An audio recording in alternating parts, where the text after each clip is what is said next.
Very good stuff here for GTII as our support targets were met.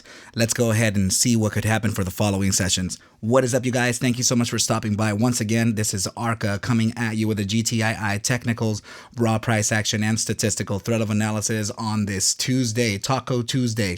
Before we get started, please make sure to subscribe to the channel, like the video, and share the video with a friend so that you and them could consider joining our trading community in Discord called ARCa Bulls. With that said, let's dive right into the charts.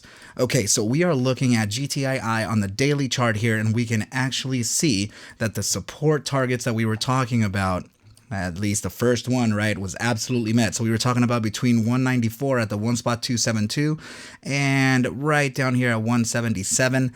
And you can see that we actually came right back down. We actually stepped right into that little demand zone here and bounced heavily to the upside, ending the day at about $2.15. Okay, the important thing here is that we did print a fairly nice sized hammer candle at the bottom of a downtrend. So this is good. This is good. Usually in candle analysis, you want to see this because it forms a type of reversal or continuation pattern for the upside, or a signal for the upside, right? Okay, so let's go ahead and just touch on volatility versus momentum on the enhanced MACD by Crypstex.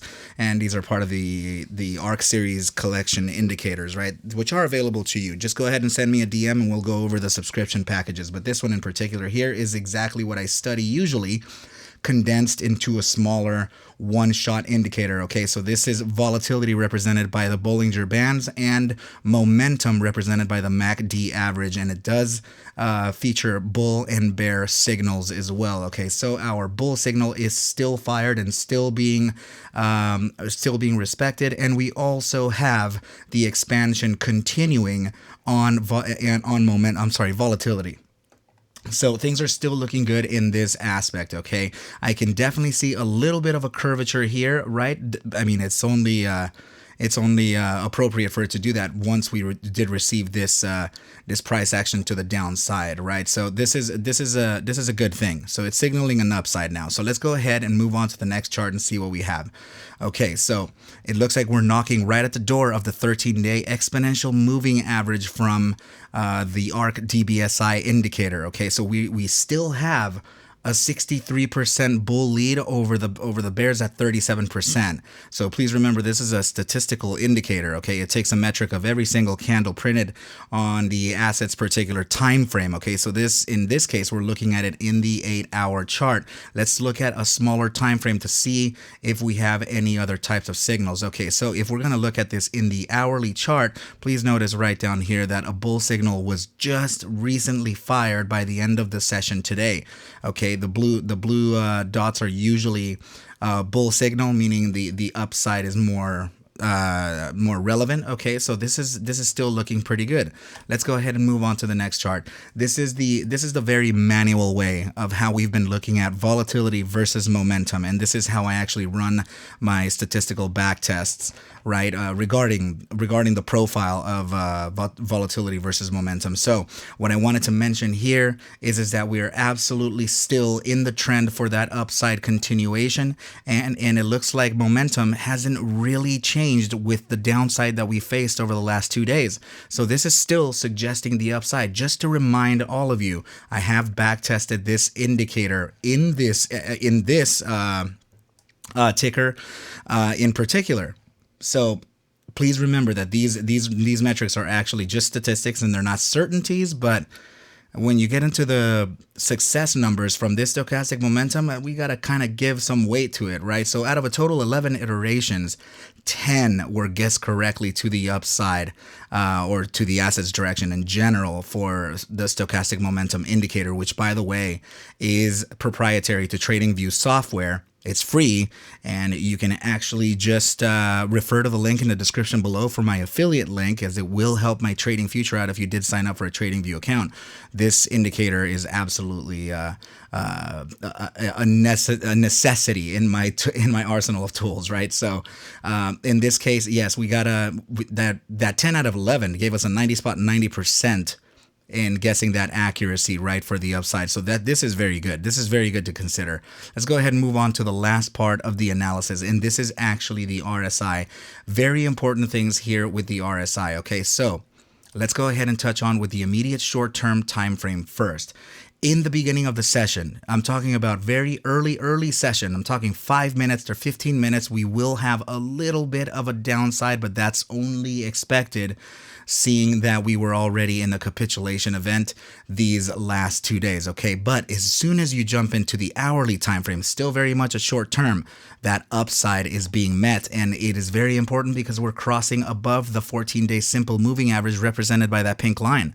The purple line is your RSI signal. Okay, so the RSI signal is pivoted towards the upside, so momentum is suggesting an upside continuation almost immediately. Okay, you guys, so let's now move on to the 4-hour RSI. So very important here for the 4-hour RSI as the signal. I don't like these little pivots, right? Sometimes these little pivots tend to like fail just like this and like this, right? The important thing here and the difference between this pivot and this pivot here is simply the positioning of the RSI signal. Okay, we are well within the gravitational zone of the bull weakness percentile. Okay, so when we're in this gravitational zone here, we're very likely to get pulled. Just like we were here, we actually were facing the gravitational zone of the overbought percentile, so of course it's going to drag us back in. And when we were right over here, we were in that gravitational zone of the opposing side, and of course it dragged us back in. So in this case, I can give these little pivots a little more weight, right, for the upside when they are facing two areas of support.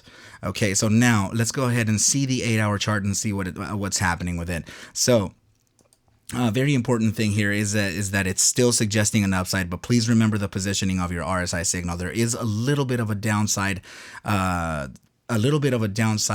bias here, because just like this iteration here, we were very near that gravitational zone. We're also in that gravitational zone here. Okay, but it looks like the bears have already started losing some energy here. You can see that pivot. If we can zoom in just a little bit more, you can actually see the pivot right in here. See it? We can actually see that we were starting to lose a little bit of that bear strength. Okay, so that's pretty good to know. And we are within the bull strength percentile. So the daily time frame is suggesting a downside that's very limited, and I will give this weight. And why will I give it weight? Well, this is why. The 14-day simple moving average is in the gravitational zone of the bull weakness percentile. Okay, so that means that as soon as, if even, this is actually starting the curve, and it looks like it's going to be adjusted pretty soon. If the daily signal actually did come down to this area, it would not only face the support from the 14-day, but also from the gravitational zone.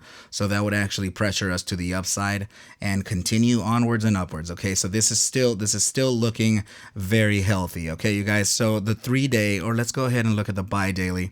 The bi-daily is also suggesting some slight downside as well, but as you can see, based on the upside movement that we got today, it's actually starting to flash our indicators. Okay, so this is potentially losing that bear strength, and there could be actually an adjustment to this RSI signal soonish. Okay, and now if we jump in straight to the 5-day, the 5-day is still suggesting that upside continuation, and it's just outside of the gravitational zone, which is facing no danger just as well. I don't see any type of reversal. I don't see any type of continuation to the downside other than potentially testing our current lows once again, but that's not even in the cards just yet. I'm just saying that the possibilities are always there to come back and test this area, but this is suggesting a continuation to the upside, so I'm still GTII bullish. Okay, you guys, so I want to let you know that I'm not a financial advisor. Take whatever I do show and iterate within these videos as just a form of entertainment, as I cannot suggest for you to buy or sell any assets whatsoever. Okay, you guys, please do your own due diligence and everything will be just fine. But GTII is still looking healthy, still looking like it wants to make that upside continuation. I love the market cycle here that it's doing. It's very healthy and it's very much according to the sentiment and the support that it has behind it. Okay, you guys, good job. So if you want to reach out to me, please refer to the links in the description below, as you will find the Twitter and the Discord links there as well. Okay, you guys, but with that said, I wish you well, a very good night, and I will catch you at the bell mañana. Adios.